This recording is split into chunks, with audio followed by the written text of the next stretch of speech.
Bukan ekonomi, tapi isu yang juga luar biasa penting, Pak. Aktivis kontras, Pak, bernama Andri Yunus, disiram air keras, mengalami luka serius. Luka bakar hampir 20%. Kornea matanya sebelah kanan juga rusak. Kapolri sudah mengatakan mendapatkan instruksi langsung dari Pak Presiden untuk mengusut kasus ini. Dan saya juga ingin mengutip Menteri Koordinator Hukum, Menteri Bapak Pak Yusril, Komnas HAM, Komisi 3 DPR, semuanya menilai ini bukan sekedar tindak kriminal, Pak Presiden, tetapi ini serangan terhadap demokrasi, serangan terhadap pembela HAM. Saya ingin tahu posisi Bapak, apakah setuju dengan penilaian itu, Pak? Ya pastilah. Ini terorisme, iya kan? Tindakan biadab, harus kita kejar, harus kita usut. Harus kita usut. Sampai ke bukan hanya pelaku lapangan, tapi apakah siapa yang nyuruh, siapa yang nyuruh, siapa yang bayar. Termasuk apabila ternyata yang melakukan itu aparat negara, Pak? Ya jelas dong. Yang berseragam. Tidak akan dilindungi, tidak akan ada impunitas. Tidak akan. Bapak menjamin itu, Pak? Saya menjamin. Tapi sebaliknya, kalau ini provokator yang bukan dari pemerintah, bukan dari aparat, jelas kita harus usut kok. Ya. Pola yang terjadi selama ini, kasus-kasus teror itu berulang dan tidak pernah terungkap sampai yang memberikan perintah, sebatas di pelaku lapangan. Spesifik, Pak, saya mau menyebutkan, ini yang terjadi selama setahun terakhir, Pak. Ada yang tadi Bapak sebutkan, wartawan Tempo, Francisca Christy Rosana, ada Tio Ardianto, ada Ramon Doni Adam, ada Firindian Aurelio, ada Sheryl Anavita, ada Iqbal Damanik, ada Zainal Arifin Mohtar. Latar belakang mereka, Pak Presiden, semuanya beragam, tetapi kesamaannya adalah semuanya kritis menyampaikan pandangan di muka publik. Apakah Bapak bisa memahami ada kekhawatiran yang muncul bahwa ruang aman untuk bersuara menjadi semakin menyempit, Pak? Anda merasakan? Apakah dibandingkan dengan banyak negara, apa kita batasi nggak? Ada yang merasakan, coba lihat, kita batasi nggak? TikTok, fake news, hoax, kebohongan yang disiarkan tiap hari. Coba Anda lihat, coba bandingkan sama negara lain. Karena yang terjadi adalah dampaknya yang kita lihat, Pak. Mereka yang bersuara kritis. Iya, tapi kadang-kadang ada orang, Mbak Nana, kita ini bukan anak kecil, kita sudah hidup lama. Kadang-kadang kan ada peristiwa yang justru dibuat seolah, Anda ngerti ya? Itu namanya provokasi. Itu ada di buku, Mbak Nana. Ada di buku intelligence, ada itu. Itu namanya false flag operation. Iya kan?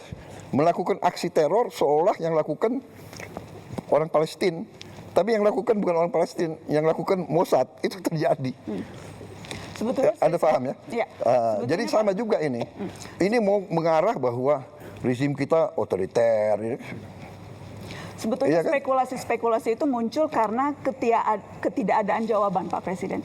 Jadi kerap kali kasus-kasus yang terjadi ini berhenti begitu saja, tidak terselesaikan, sehingga kemudian muncullah begitu persepsi publik bahwa wah, kalau ini tidak selesai berarti ini ada unsur negara yang bermain dan sebagainya. Karena, ya, saya tidak ada jawaban, maka kemudian saya ingin menjamin, saya ingin membangun Indonesia yang beradab, ya. Itu cita-cita saya. Saya ingin membangun pemerintah yang bersih. Saya ingin punya polisi yang bersih, jaksa yang bersih, intelligence yang bersih. Anda tahu, saya mau tanya sekali lagi ya, saya ini korban juga. Tapi saya itu berpikir yang besar, concern rakyat, pangan, energi, benar nggak? Dengan perang, harga pangan bisa naik. Tapi saya mau tanya, ini bulan Ramadan, harga pangan terkendali atau tidak? Harga pangan terkendali atau tidak? You know, I think we are doing a good job. Ya, jadi percayalah, saya tidak akan mengizinkan hal-hal seperti itu terjadi.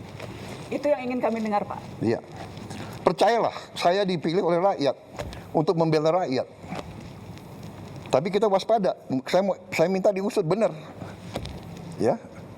Diusut sampai aktornya. Iya, sampai aktornya. Saya rasa pernyataan Pak Presiden sudah boleh soal yang itu. Ya. Dan berarti Bapak tadi bicara secara tegas tidak boleh ada warga yang diintimidasi, yang diteror karena mengkritik pemerintah? Tidak boleh.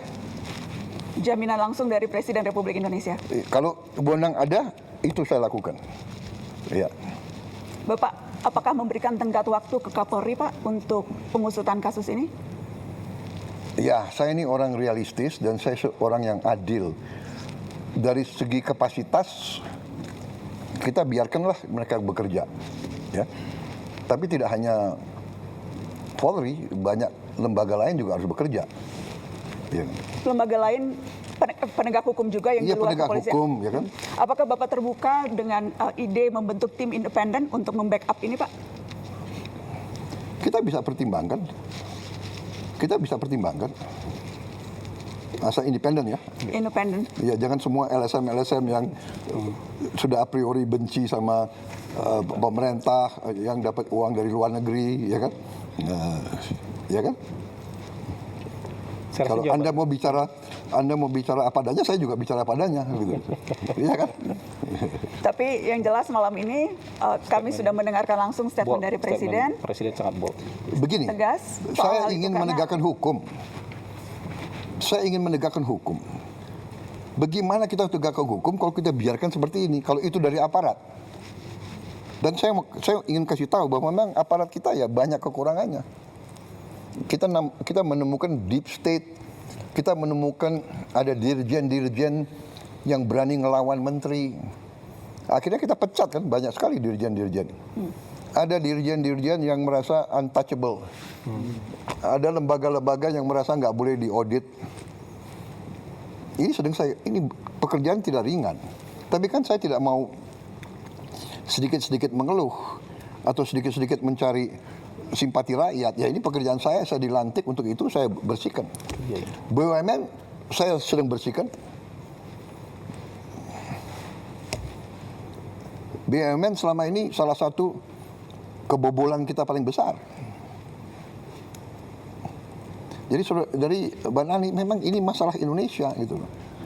Di mana-mana, ya kan? Jadi tapi percayalah bahwa tidak ada niat dari pemerintah, apalagi yang saya pimpin, untuk lakukan seperti itu. Come on, apa sih? Benar nggak? Rakyat kita nggak bodoh.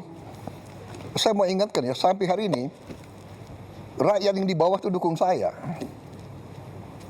Persis yang disampaikan tadi Pak Dede.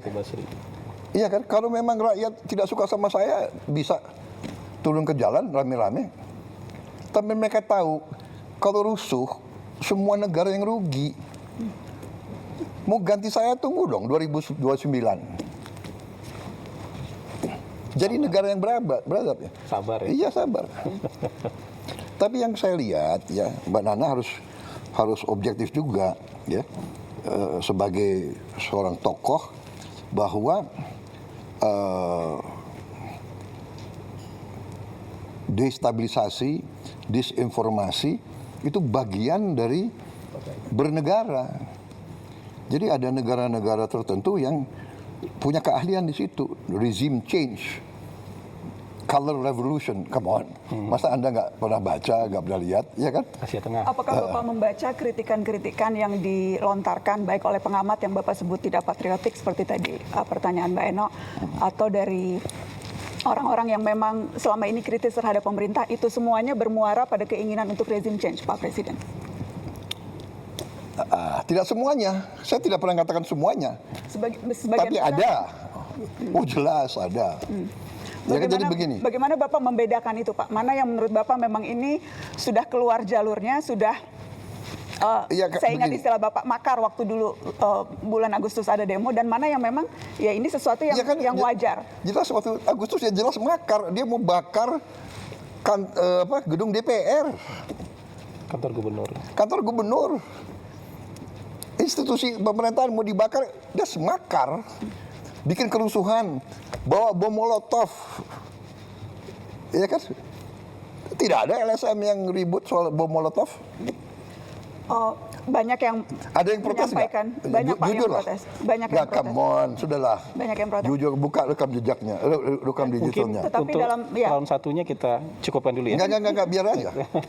Biar aja, ayo silakan. Oh, iya, Kata silakan. Bapak Presiden Ya, biar ya, ya. biar Oh hidup. iya, nggak apa-apa. Ini kesempatan Dalam- bagi saya jawab. Ini Boleh nggak? menarik. Betul Pak. Oh iya. Terima kasih kesempatan. Ada yang ribut nggak soal bom molotov? Banyak Pak yang Aduh, Banyak come yang on, ribut. nggak objektif. Banyak yang Nggak ada. Bapak, dan- Ada yang ribut nggak gedung DPR mau dibakar? banyak Pak. Pemberitaan come media on. juga banyak soal itu. Nggak ada itu. Pemberitaan waktu media banyak soal itu. sedikit. Banyak yang mengecam. Iya, saya hormati itu, silakan.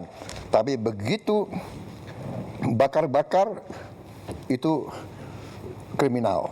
Iya. Tapi kenyataannya Pak, ratusan yang ditangkap kemarin itu kebanyakan justru mahasiswa. Ada satu penelitian yang menyebut terbesar sejak zaman reformasi penangkapan yang terjadi pada mahasiswa dan aktivis Pak. Tetapi provokatornya atau siapapun yang bertanggung jawab, aktor yang menyuruh dan sebagainya itu tidak pernah terungkap, alih-alih dibawa ke pengadilan Pak Presiden. Ya itu tantangan kita harus cari. Saya baru menjabat berapa tahun? 1,5 tahun. Ya itu tantangan kita harus cari. Saya baru menjabat berapa tahun? 1,5 tahun. 1,5. Masih ada waktu untuk saya membuktikan? Kami tunggu pembuktian itu Pak Presiden. Kami tunggu pembuktian itu. Iya. Hah? Jumlah koruptor yang saya tangkap berapa? Come on, ya kan?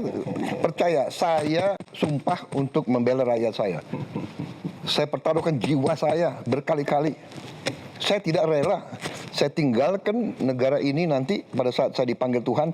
Saya tidak rela ini jatuh ke tangan maling-maling, bandit-bandit. Saya tidak rela. Baik Pak. Ya. Dari Mbak Nana cukup dulu. Sebetulnya masih ingin panjang, cuma masih Nanti banyak round 2 ya, lain. nanti round 2 ya. Karena masih ada Bang Bosman Mardigu yang belum kebagian. Saya mau menjawab itu dengan sangat gamblang. Oh, sangat gampang. Saya senang. Apa saja. Ya. Kalau boleh, saya ingin menambah satu.